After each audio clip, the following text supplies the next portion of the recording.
lahat naglalapit. Good morning, guys. Magluluto ng biko yung kapatid ko. Nagluluto, inaano na nila yung arnibal. Hinahalo na. Tapos ito yung isa latik. Maano lang. Trabaho. Ito yung sister ko. Hi. Tapos ito yung pinsan. Pa-support din sa aking Palomar Vlog at Gloria. Dalawa sila.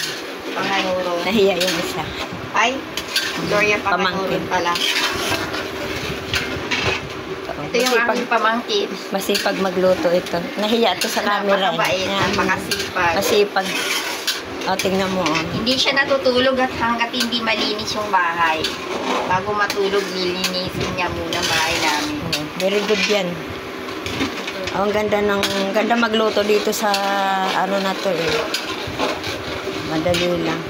Nabasag na yung ganito namin.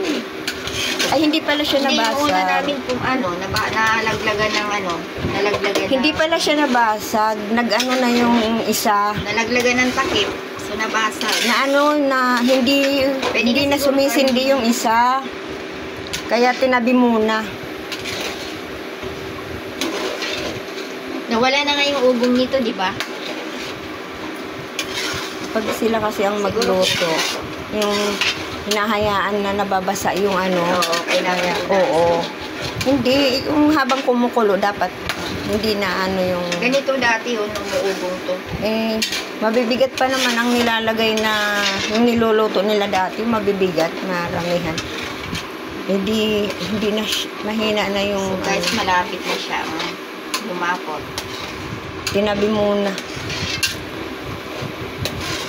Ilang kilo yan ang sa ganyang ano? Kailangan natin pasarapin dahil ang mga kakain nito ay mga eagles.